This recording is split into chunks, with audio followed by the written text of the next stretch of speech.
ఇక మనోళ్ళు వసూలులో కేక, చిల్లర దుకాణాలకు సైతం వదలని లీడర్లు, మితి మీరుతున్న ఎక్స్ సిట్టింగ్ లీడర్ల ఆగడాలు, షాపు నిర్మాణం చేపట్టాలన్న నేతల అనుమతి తప్పనిసరి, నిర్మాణాలు చేపడితే లీడర్ల చేతులు గట్టిగా తడపాల్సిందేనా, నేతల డ్రైవర్లు పిఏలు అనుచరులతో వసూళ్ల పర్వానికి తెర, తమవి కాని జాగాలకు సైతం అద్దెలు పనులు చేస్తున్న లీడర్లకు జీ హుజూర్ అంటున్న కొందరు ప్రభుత్వ అధికారులు, ఫిర్యాదులు ఇస్తే తీసుకోరు, లంచాలు ఇస్తే లేని అనుమతులు పుట్టిస్తున్నారు. డియర్ గవర్నమెంట్ ప్లీజ్ ఈ అంశాలపై ఒక్కసారి దృష్టి పెట్టండి సార్. పెడదాం సార్. మూడోలో ఉన్నాయి, 3వ నెంబర్లో ఉన్నాయి. దీని డీటెయిల్స్ ఒకసారి చూసుకుందాం. వీడి లీడర్ ఎవడు, వీడు ఎవడు వసూల్లో పాల్పడుతుండ్రు.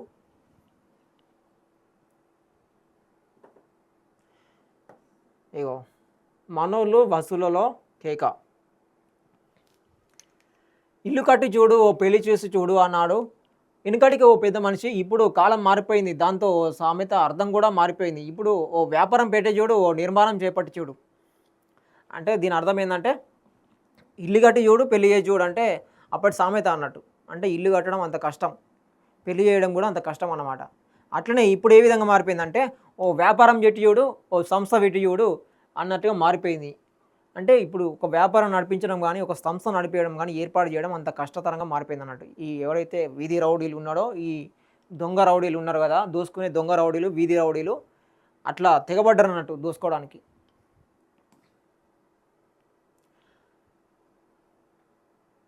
మన సాధారణ జీవితంలో మన ఇంటికి లేదా వ్యాపారానికి వినియోగించుకునే కరెంటు తాలూకు బిల్లులను ఓ సంస్థకు చెల్లిస్తాం, ట్యాక్సులను కూడా ఓ సంస్థకు చెల్లిస్తాం, పన్నులు కూడా అదే రకంగా ఓ సంస్థకు చెల్లిస్తాం. విచిత్రం ఏమిటంటే ఇప్పుడు రాష్ట్రంలో ఎక్కడైనా నిర్మాణాలు చేపట్టాలన్నా, షాపు లేదా మాల్ లేదా ఏదైనా వ్యాపార సంస్థ పెట్టాలన్నా, వ్యాపారం చేసుకోవాలన్నా అక్కడి స్థానిక నేతల చేతుడు తలపాల్సిందేనని కొత్త రకపు నిబంధనలు రాష్ట్రంలో అమలవుతున్నాయి.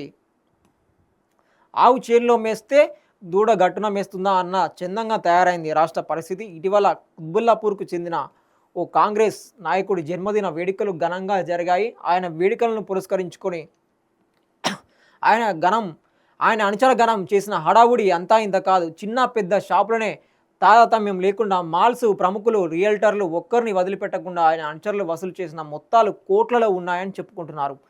ఎట్టకేలకు ఆ నాయకుడి జన్మదిన వేడుకలను ఆయన కలలో కూడా నిర్వహించుకోలేంతగా ఓ వేడుకలా గొప్పగా నిర్వహించి ఆ నాయకుడితో పాటు స్థానికులను ఆశ్చర్యంలో ముంచెత్తారు. ఆ లీడర్ అనుచరులు ఇలా అధికారం ఉందని ఒక్కరు, ప్రజాప్రతినిధులు అధికారులు తమ చుట్టాలని మరొకరు, అందిన కాడికి దొరికిన కాడికి తినలేంతగా దాచుకొని పట్టబగలే లూటికి తెగబడుతూ సామాన్యుల బతుకులను నరక కుపాలుగా మార్చేస్తుంటే సామాన్యులు న్యాయం కోసం ఎక్కడికి పరుగులు తీయాలి, ఎవరిని అడగాలి? అడవుల్లోని మూగజీవాల్లాగా ఇంకా ఎంతకాలం మన మనుగడ కోసం కొనసాగించాలి? ఇక్కడ అర్థం కాని ఇంకో విషయం ఏమిటంటే తాము పొందుతున్న జీతాలు ప్రజల సొమ్ముతో తీసుకుంటున్నామన్న కనీస స్పృహ మర్చిపోయిన కొంతమంది అధికారులు అవినీతి సొమ్ముకు ఆశపడి రూల్స్ రెగ్యులేషన్ పేరిట సామాన్యులకు చుక్కలు చూపిస్తున్నారు. చూడండి ఇది ఎంతవరకు ధర్మం? వీరిని ఏమనాలి? వీళ్ళని ఏమనాలి? మీరే చెప్పండి ఏమనాలో. లంగలనన్నా, దొంగలనన్నా, లేకపోతే రౌడీలనన్నా ఏమనాలి? ఇట్లా ఇష్టం వచ్చినట్టుగా అంటే చిన్న షాపు లేదు, పెద్ద షాపు లేదు, కంపెనీ లేదు, ఏం లేదు, ఆ ఏరియాలో ఏది ఉంటే అది మొత్తం వాళ్ళ అనుచర వర్గం ఏదైతే ఉన్నదో ఆ అనుచర వర్గం వెళ్ళి మొత్తం కోట్లలో వసూలు చేసి ఆ కుత్బుల్లాపూర్ నాయకుడు ఎవరైతే ఉన్నారో ఆ నాయకుడిని జన్మదిన వేడుకలు ఘనంగా నిర్వహించారంట. ఇటు అధికారులు ఏదైనా పర్మిషన్ కావాలంటే లంచం అడుగుతారు.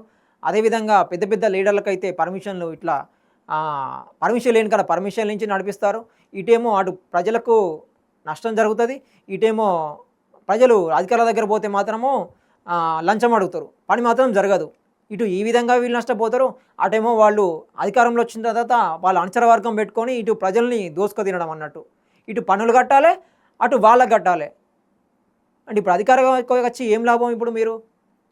ఇప్పుడు ఈ ఏదైతే ఉన్నాయో లోకల్లో ఉండే లీడర్లు ఈ దోసుకోవడంతో పాటు అదేవిధంగా కొన్ని దందాలు కూడా, భూ కబ్జాలు కావచ్చు, ఇంకా ఇతరత్ర ఇవన్నీ కొనసాగుతూ ఉన్నాయి. ఏదైతే జిల్లాలు ఉన్నాయో, మన మండలాలు ఉన్నాయో ఇష్టరాజ్యంగా చేస్తూ ఉన్నారు. మరి దీని మీద ప్రభుత్వం స్పందించాలి. ఇట్లాంటి దోపిడీదారులు, దొంగ వీధి రౌడీలు ఎవడైతే ఉన్నారో వాని మీద నిఘా పెట్టి కట్టడియాలని చెప్పేసి కూడా ప్రజలు కోరుకుంటున్నారు. చాలా ఆవేదనలో ఉన్నారు ప్రజలు. ఇట్లాంటి చిల్లర దందాలు అడుక్కున్న దానికంటే ఆగమన్నట్టు. వీళ్ళు అడుక్కునేటోడైనా న్యాయంగా ధర్మంగా అడుక్కుంటాడు. మీరు అది అడుక్కోవడం కంటే ఇంకా దారుణం, దిగజారిపోవడం. మీరు వీధి రౌడీల కంటే ఇంకా దిగజారిపోవడం అన్నట్టు. మీరు నిర్మాణాలు చేపడితే లీడర్ల చేతులు గట్టిగా తడపాల్సిందేనా? ఓకే.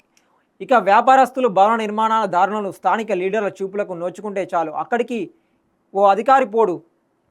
ఏ అనుమతి గురించి ప్రస్తావించడు. అక్కడ నిబంధనలకు విరుద్ధంగా బెల్ట్ షాప్ పెట్టుకో, ఖాళీ జాగా కనబడితే కబ్జా. ఇక చూడు కబ్జా, ఖాళీ జాగా కనబడితే కబ్జా. నిబంధనలకు విరుద్ధంగా బెల్ట్ షాప్ పెట్టుకో, ఖాళీ జాగా కనబడితే కబ్జా పెట్టు. ఖాళీ జాగా కనబడితే కబ్జా చేసుకో, నీ ఇష్టం.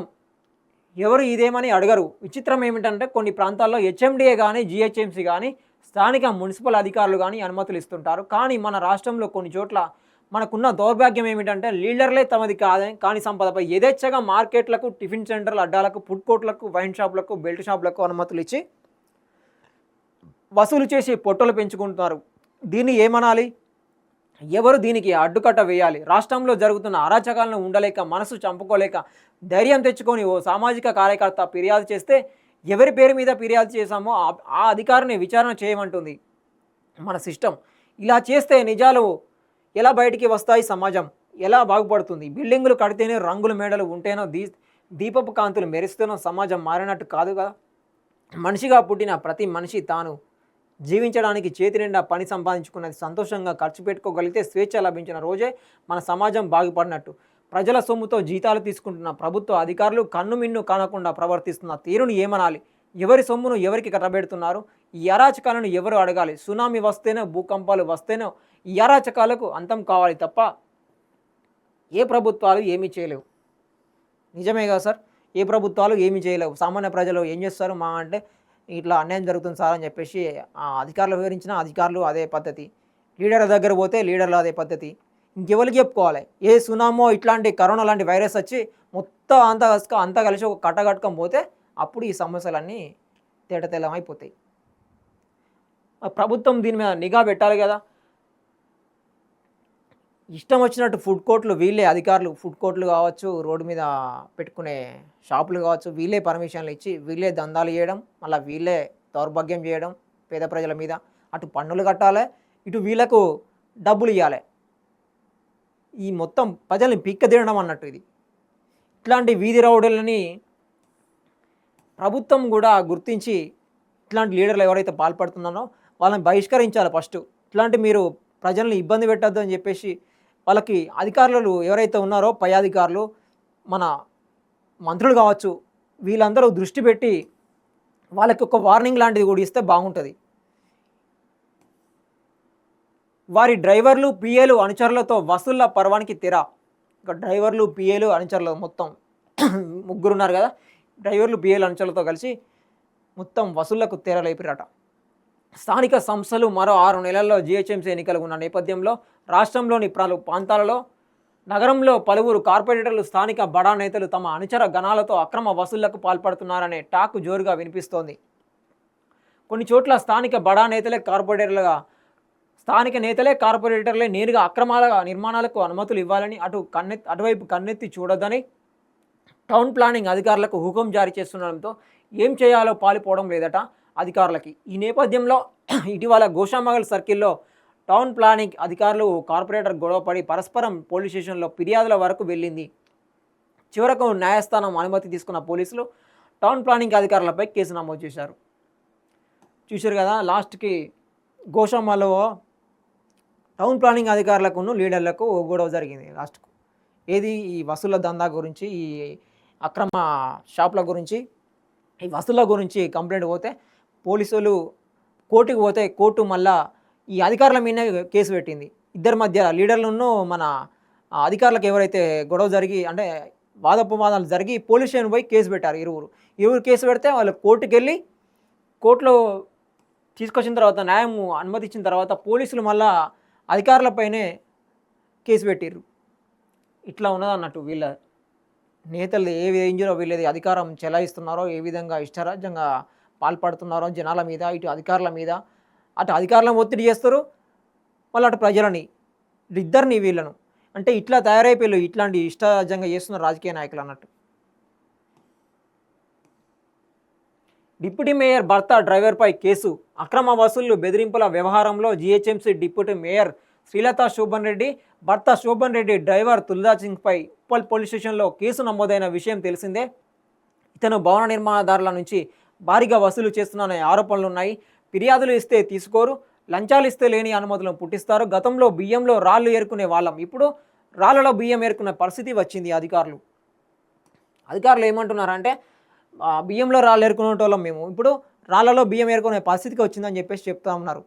ఏదైతే మన ఇక్కడ శ్రీలత శోభన్ రెడ్డి డిప్యూటీ మేయర్ ఉన్నారు కదా, GHMC deputy mayor Srilatha Shobhan Reddy భర్త శోభన్ రెడ్డి గారు ఉన్నారు కదా, స్వయంగా డ్రైవర్ తుల్జా సింగ్ వీళ్ళిద్దరమైన పోలీస్ స్టేషన్లో కేసు అయితే వాళ్ళు భవన నిర్మాణాల గురించి బాగా అక్రమంగా వసూలు చేస్తున్నారని చెప్పేసి ఉప్పల్ పోలీస్ స్టేషన్లో కేసు అయింది.